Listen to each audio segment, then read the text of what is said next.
Let's go out to the Make It Right Call Kyle Right hotline and bring on Mary Kay Cabot, who covers the Cleveland Browns by way of Cleveland.com. Mary Kay, good afternoon, and thank you for joining us. How are you? Thanks, Mary Kay. Oh, I'm doing great, guys. How you doing? I'm great. Well, I said this on my Ultimate 216 show on Thursday, and I got to give you your credit right here, right now, because this entire 24 days that it took for us to get to a head coach, I paid a lot of attention to myself and everybody locally giving our opinions about who would be the next head coach. And you were the only one who kept saying, don't sleep on Todd Monken. Don't dismiss Todd Monken. Mary Kay, how did we land up on Todd Monken? Take us through the entire process, and what do you think of the hire? Well, you guys may know that I've been very vocal about this hire over the last few days, ever since the hire was made. I've been very, very positive about this hire. And one of the major reasons for that is because I know Todd Monken from when he was here in 2019. I know what kind of a guy he is. I know how he can handle personalities like he did back then with Odell Beckham Jr. and Jarvis Landry and Baker Mayfield and even Freddie Kitchens and all of the things that were going on around him. I've seen what his credentials are throughout every single stop that he has made. And I know what kind of a human being he is. And I've been saying this since day one. And I've said it a million times on podcasts and everything. I think Browns fans are going to love him. I really think that Browns fans will end up loving him, providing that he wins, okay? And what does he need to do to win? He has to have a quarterback. So as long as he has a quarterback to coach, then he's going to win, and fans will love him. So I think everyone kind of just needs to let it play out a little bit. And as long as he does have that QB and they have to do whatever they can to supply him with that QB, then I think this is going to be a success. Mary Kay, I know the last time we talked to you, we asked you about, and this was before the Browns had a coach, like how you maybe thought the quarterback situation could play out. Now that Todd Monken is here, I want to ask specifically about maybe what that means for Shedeur Sanders. We saw the video the other day of him walking down to the office and saying hi to him and joking about how they tried to draft him in Baltimore, sort of confirming the team's interest in him last year. But what do you think this means from Shedeur Sanders' standpoint, where he fits in that quarterback conversation? Well, I think that Todd Monken will now dig in and he will evaluate that film and he'll get to know the player to the extent that he can, which he can't do that a ton until they get to coach them up in April. But, he can get to know the player as best he can in a lot of different ways by doing his diligence and watching the film. And he'll do the same thing with Deshaun Watson. I'm sure he's got more familiarity with Deshaun Watson from having watched him play in college and maybe coached against him and knowing what he's been capable of in the NFL. So he will evaluate these guys thoroughly, as well as he will Dillon Gabriel, and he will have a lot of input on what happens with this quarterback situation. And if he feels like he's got enough to work with these two guys and that they can go out there and compete for the starting job and be quality starters in 2026, then so be it. If he doesn't feel that way, then he'll do whatever it takes to make sure that they find the quarterback that he feels that he can win with. And he will have a lot of input in that. So it's just a matter of him really taking an unflinching look at what he's got and making that decision. Mary Kay, Travis Switzer name has been brought up. George Warhop now is a part of the staff. I think it's Danny Breyer that they wanted to interview for the pass game coordinator role. Just give us a little bit more insight on the staff that Todd Monken is building out, and who else possibly from the Ravens or holdovers from the old Ravens staff that possibly could be making their way to Cleveland next. Well, first of all, these guys have pretty much, for all intents and purposes, they've been hired. So the names that you're mentioning, those guys are coming over. And there will be a couple more names that I can't really necessarily use yet. But there will be a couple more of those guys. And these guys were prepared to go to the Giants with him. So the Giants were waiting patiently for Todd Monken to get hired by them and to also bring over some of his assistants, but they're loyal to Todd, and now they're going to be coming here. So that's good because some of these guys are really, really good at their jobs, rising stars in their own right in the business, including Travis Schweitzer. So I do think that they're going to do a really, really nice job with what they're going to have to work with. And again, none of these guys on the offensive side of the ball will be successful if they don't have the quarterback. I can't emphasize that enough. I know we all know it, but that's just how it's going to go. If you have a quarterback, then you will be a good coach. If you don't have a quarterback, then, you will be questioned and criticized, and you're probably not going to win a lot. Mary Kay Cabot of Cleveland.com joining us on the Make It Right, Call Kyle Wright hotline.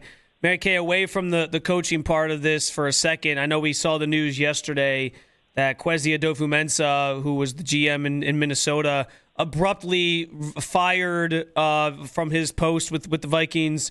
We know the history there between him and Andrew Berry and his time here in Cleveland. Is that somebody you think they could look to re-add to the staff?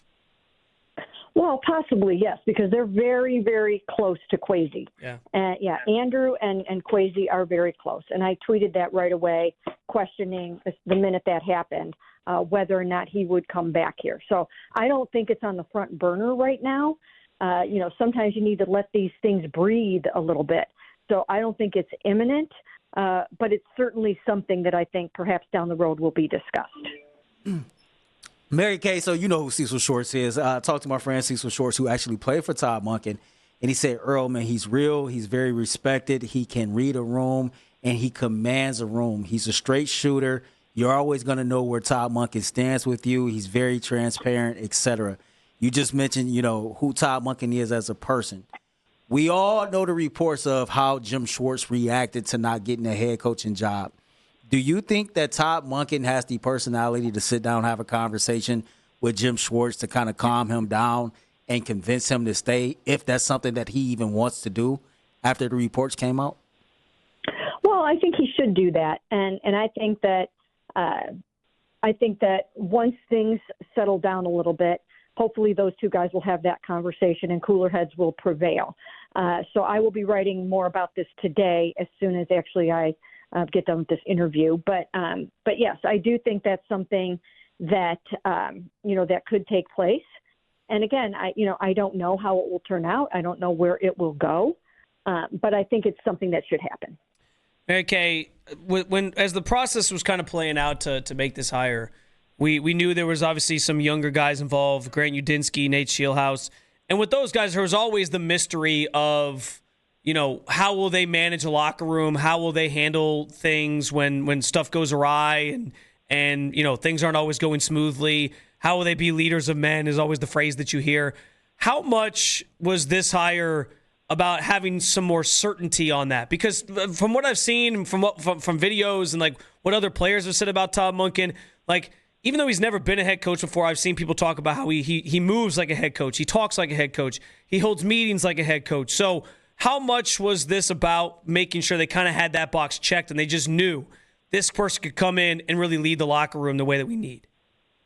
Well, if you go back and read the column that I wrote the very day that he was hired, in which I said that why this is the right decision, that they hired Todd Monken, I put all of those things in that column just about what kind of leader he is, what kind of guy he is, how he talks tough, but also has that nice mix of really being very likable while also being tough and leading a room and commanding a room and being a player's coach, but also, just not taking any BS from anybody.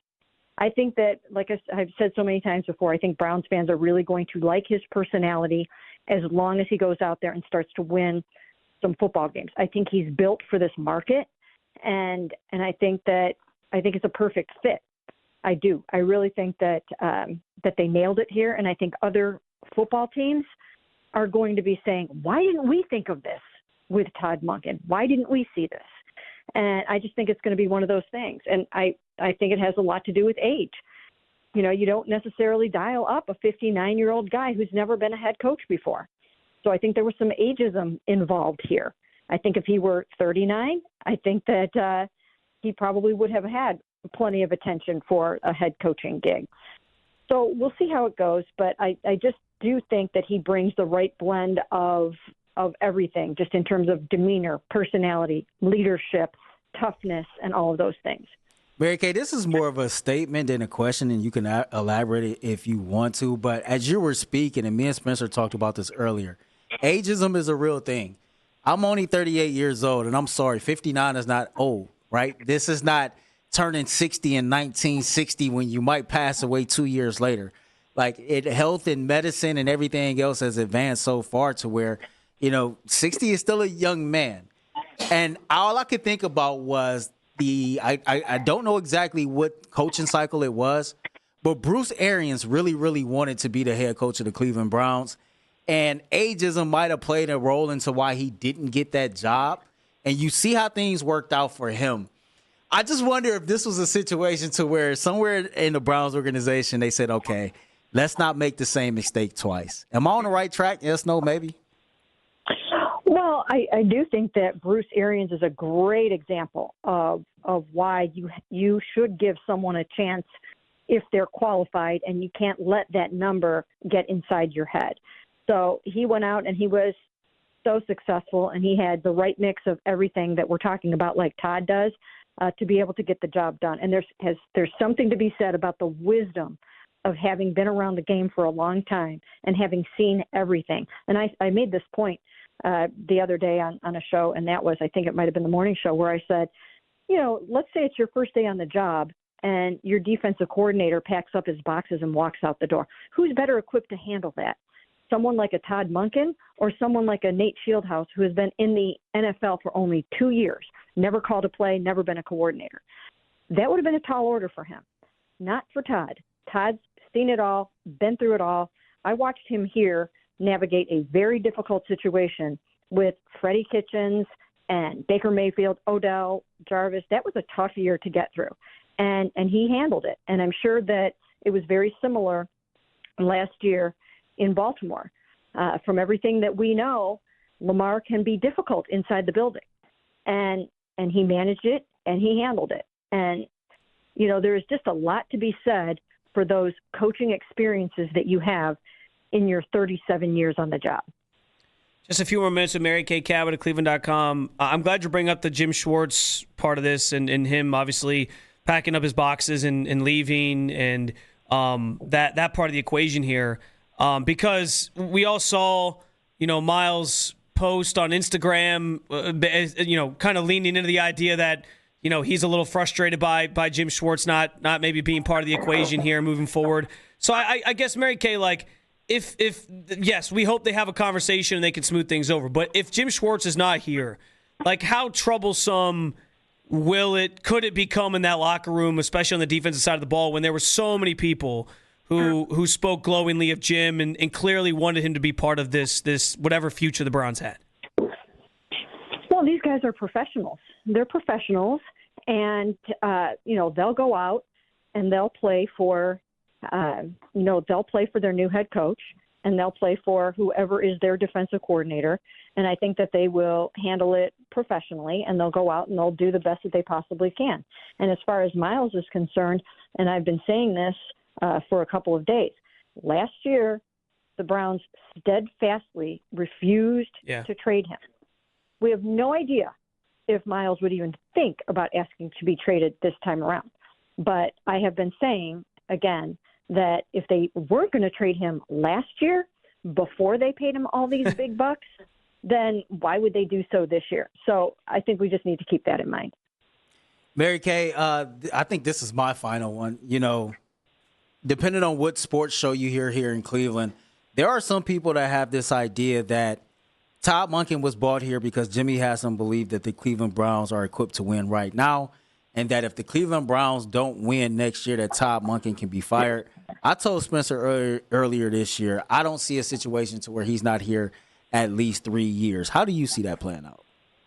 Well, I mean, they gave him a 5-year contract. This was the same kind of contract that you would give to a 35-year-old guy. So they're not looking at it like that at all. This is not a bridge situation. This is the guy that they felt was most qualified to do this job. They're excited about him. And as I've said many times before, I think fans will be too once they catch wind a little bit more about what he's all about. And I think people are starting to see that now.